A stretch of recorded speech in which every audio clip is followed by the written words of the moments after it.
Sa Game 4 ng PBA Commissioner's Cup Semifinals noong March 5, tagumpay ang Northport Batang Per laban sa Barangay Ginebra, San Miguel sa score na 108-103 na nagbigay daan upang maiwasan ang sweep at mapanatili ang kanilang tsansa sa serye.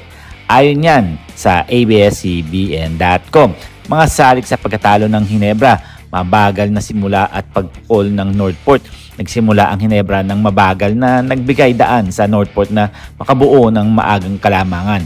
Ang matibay na opensa ng Northport, partikular ang kanilang mataas na porsyento sa 3-point shooting, ay nagpalawak ng kanilang kalamangan sa unang kalahati ng laro.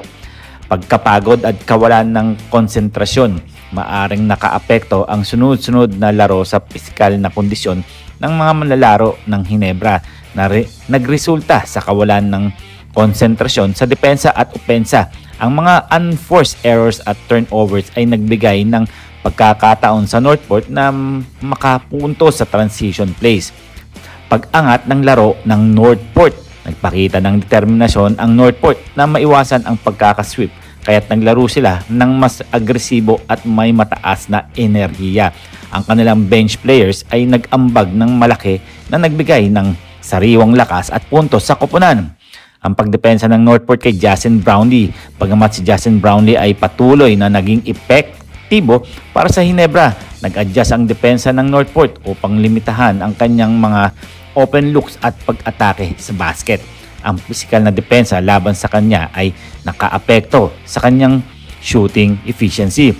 Naging foul troubles na key players ng Barangay Ginebra. Ilang pangunahing manlalaro ng Ginebra ay nakapasok sa foul trouble na naglimita sa kanilang playing time at agresibong depensa. Ito ay nagbigay ng pagkakataon sa Northport na pansamantalahin ang sitwasyon at makapuntos sa loob. Ang pagkontrol ng tempo ng Northport na nagawa ng Northport ng kontrolin ang tempo ng laro na nagpipilit sa Ginebra na maglaro sa kanilang estilo. Ang mabagal na pacing at deliberate set ng Northport ay nag-disrupt sa fast-paced game na kinagigiliwan ng Ginebra. Mental lapses nga sa church time. Sa huling bahagi ng laro, nagkaroon ng mental lapses ang Ginebra, kabilang ang mga miscommunication sa depensa at hindi magandang shot selection. Ang mga crucial turnover sa crunch time ay nagbigay ng mahalagang puntos sa Northport.